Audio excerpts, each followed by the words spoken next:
في ماتش ما تلعبش فيه كورة الزمالك بيحقق المهم وبيفوز على فاركو يمكن يبقى فيها. عد بنا أيها التاريخ لنستعيد ذلك الكبرياء. عد بنا أيها التاريخ فنحن الزمالك فرسانك يا أفريقيا. بدأ جروس بعواد، شحاتة يمين، وأخيرا بنتايج شمال، حسام وحسام قلبين دفاع، دونجا وجهاد ومحمد السيد، زيزو ومحمد حمدي، قدامهم الجزيري. أولا كده خروج شلبي من التشكيل فأنا كده تمام أيا كان السبب، فني ولا مش فني. وكمان خروج فتوح فكده رضا قوي. فتوح خرج من القايمة قالك مصاب، وأنا بقولك هما الأربع 5 ماتشات اللي لعبهم وهيقعد تاني مصاب وبعد كده يرجع، وهكذا شغالين عنده احنا ومن غير إصابة أصلا. مفيش مقارنة بينه وبين بنتايج، واحد بيشحر من عند خط النص وواحد تاني سرعة وقوة وفاتح الخط للوينج. فالغلط ان فتوح يلعب اصلا او يتقارن حتى ببنتايج. ربع ساعة من العك، لا في كورة ولا جملة ولا فكرة، زحمة في نص الملعب، 3 من عندنا على 3 من عندهم في نص الملعب، خنق اللعب وقلل الفرص. واحدة طويلة من فاركو بيطلع لها احمد حسام غلط، بتتاخد وتروح وتعمل عرضية، لكن عواد بيحط ايديه وربنا بيسترها. ومن غير كلام كتير ولا تفطيس ولا احباط، احمد حسام مدافع دكة وقفل على كده. كورة بيهيئها زيزو بيشوطها جهاد في السما. طبعا انا مش جايب لك اللقطة دي عشان كده، لكن لو رجعنا لورا سيكا هتلاقي الكورة مع فاركو، وشوف معايا كده جهاد دخل وقطعها ازاي. دخلت نص ملعب بجد دي، خلي بالك. وانا رأيي في جهاد زي رأيي في شحاتة، 2 لعيبة هما مستقبل الزمالك في نص الملعب. نيجي الفاول، خدوا بنتايج بعد انطلاقة ما يقدرش عليها فتوحها بالركب. زيزو على التنفيذ واوفر دوا من بتوع زمان في ال6، بيحاول عليها جهاد تتلخبط، لعيبة فاركو يسجلوها في نفسهم. اخيرا زيزو عمل عرضية عدلة من بتوعه، وحلو من جهاد دخول ال18 والمحاولة على الكورة، وحلو اكتر اننا نطلع كسبانين الشوط الاول. بدأنا الشوط الثاني زي ما احنا من غير اي تغيير، الزمالك معاه الكورة اغلب الوقت لكن مفيش خطورة ومفيش محاولة حقيقية من اللعيبة انها تسجل الثاني وتخلص الماتش، لحد ما جروس اتدخل وعمل تغيير بنزول منسي وخروج الجزيري، وكمان تغيير للإصابة بخروج محمد السيد ونزول شلبي. بعدها كرة عادية فيها تنافس على الكورة، قام الحكم مدي انذار تاني وطرد لجهاد، والزمالك لتاني ماتش بياخد طرد وبيلعب ناقص اللي باقي من الماتش. طب يسكت على كده؟ لا، زيزو يشوط الكورة خد انذار، شلبي نزل بدري خد انذار، شحاتة خبط الواد خد انت كمان انذار، عواد بيلعب ضربة المرمى عادي وما تأخرش ياخد هو كمان انذار.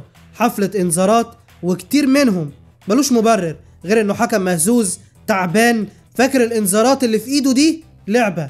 بس انا ما قلتش كل ده عشان الانذارات، لكن عايزك تاخد بالك كده معايا من جرأة الحكم في انه يطلع لنا كل الانذارات دي. خلاص ما بقاش في هبة للفريق بسبب مجلس عاجز فاشل خلى اي حد معدي يلطش فينا، حكام بقى، اعلام، لجنة مسابقات، اي حد معدي من الشارع بقى يعمل علينا لقطة. خلاص ما خلاص اللي تعرف ديته، والكل خلاص عرف دية المجلس ده ايه. المهم طبعا بسبب حفلة الانذارات دي هيغيب في ماتش بتروجيت زيزو وشحاتة وشلبي وعواد وجهاد، ومحدش يقول يا جماعة المهم ماتش الاهلي، ده ماتش ب3 نقط وده كمان ب3 نقط، بلاش الهبل ده. الماتشين مهمين وال6 نقط بتوعهم مهمين، ومش هيزودونا نقط لو كسبنا الاهلي وخسرنا ولا تعادلنا مع بتروجيت. طبعا بسبب الانذارات دي والطرد بيتكهرب الماتش وفاركو ضاغط والزمالك بيلعب ناقص، لكن ربنا بيسترها وبنطلع كسبانين واخدين ال3 نقط.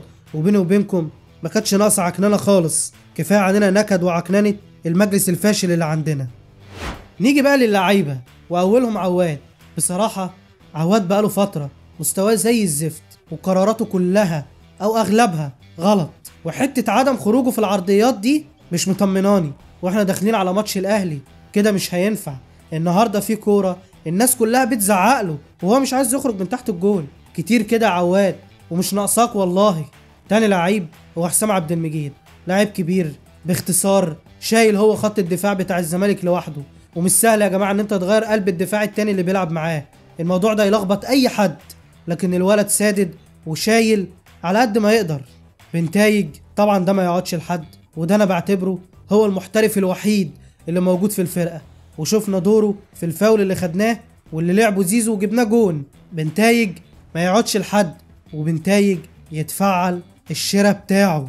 محمود جهاد، طبعا انا لو قلت لكم ان انا بعتبره لعيب كبير ولاعيب جامد من قبل ما يجي ممكن ما تصدقونيش، لكن من الاخر كده الثلاثه بتوع المنتخب الاولمبي هم دول اللي انا كنت عايزهم يجي الزمالك، جم 2 وعقبال التالت.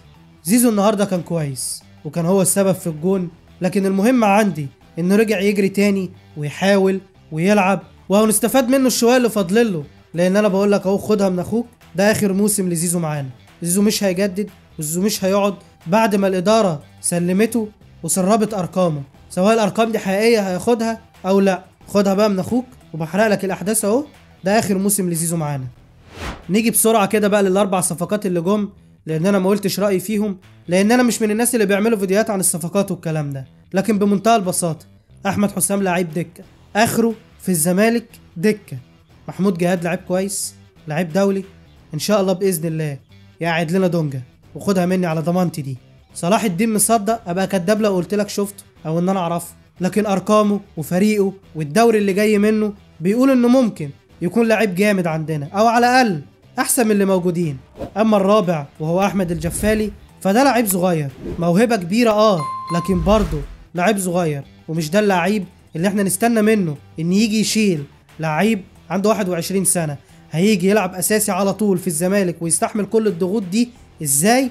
انا معرفش، اتمنى اطلع غلطان ويطلع زي ما هو موهبه كبيره، شخصيه كمان كبيره.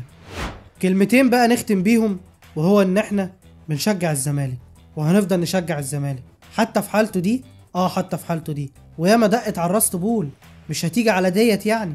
ومن الاخر كده خلاص الواحد مش هيتكلم على مجلس الاداره تاني، خلاص الواحد فقد فيهم الامل، وهم فاضل لهم سنتين يقدوهم بالطول والعرض وبعد كده يغوروا في داهيه. وعايز اقول لك ان رغم كل اللي حصل ده الفرصه لسه ما فاتتش، عندكم ملف التجديدات اهو، ولو اني عارف ان انتم مش هتعملوا فيهم حاجه لان انتوا عجزه، ولكن يمكن تعملوا فيهم حاجه. فاحنا يا جماعه من الاخر كده نركز مع فرقتنا ومع اللعيبه بتاعتنا، ونحاول نزق الموسم على قد ما نقدر، خصوصا ان احنا لسه ما خسرناش حاجه. الزمالك كان متصدر في الكونفدراليه ولسه هيلعب، عندنا كاس مصر، عندنا كاس الرابطه والدوري، الفرق بيننا وبين الاول 4 نقط وبين التاني 3 نقط، الموضوع كله حسبة ماتش، فنركز وجايز ربنا يكتب لنا الخير في اخر الموسم.